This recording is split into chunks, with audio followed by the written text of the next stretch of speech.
Huwag na natin introhan guys, nandito na ulit tayo sa pagluwas natin sa Maynila. Eto nga guys, kailangan huwag tayong mahalata na probinsyano tayo. Pero dahil hindi nga tayo sanay sa Maynila, kailangan natin magtanong sa mga traffic enforcer dito kung saan ang pupuntahan natin. Salamat po.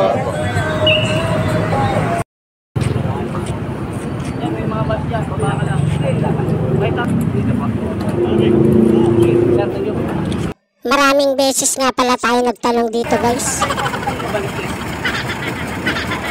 Mahirap pala talaga guys pagka hindi ka taga Maynila. Madilig ka malito.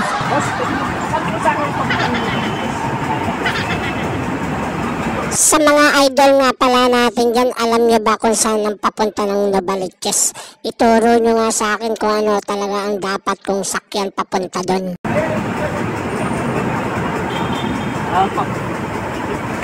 At eto na nga guys, sumakay na kami ng jeep papuntang Novaliches Bayan. Sa mga taga rito, comment naman kayo kung tama ba ang aming sinasakyan na papuntang Novaliches Bayan. At sabi ko nga pala kay paring Jemer, paikutin mo yung camera para makita natin yung mga taong katabi natin. Baka mamaya may artista na tayong kasabay. Bayad po. Dalawa po yan. Barangay 5 na kuya. Ha? Barangay 5. Panalo. TV5 kuya. Okay. Malayo pa yan kuya. Malayo pa. Malapit sa SM yun. Sa TV5. Yeah, dumula kami baba. Baka lumampas kami. Kinausap ko nga pala si Manong driver dito. Sabi ko wag kaming ilalampas kasi pag lumampas kami, siguradong maliligaw na kami ni paring Jemer sa Maynila. Diyos ko po, Rude, tulong. So yun guys, papunta na tayo sa TV5 at nakapagbayad na rin tayo. Siyempre, tinanong natin baka mamaya lumampas pa tayo. Tinanong natin kay Kuya Manong driver. Kaya let's go.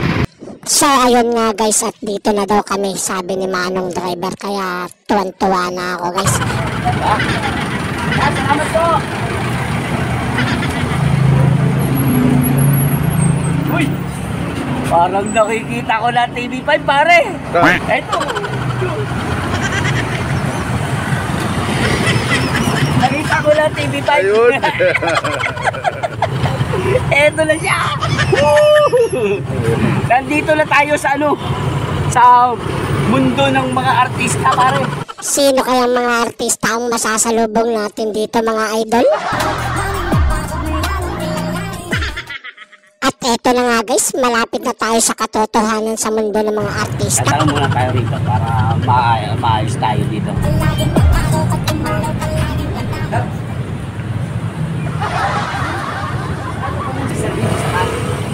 Sige sir, salamat po. Dito sir.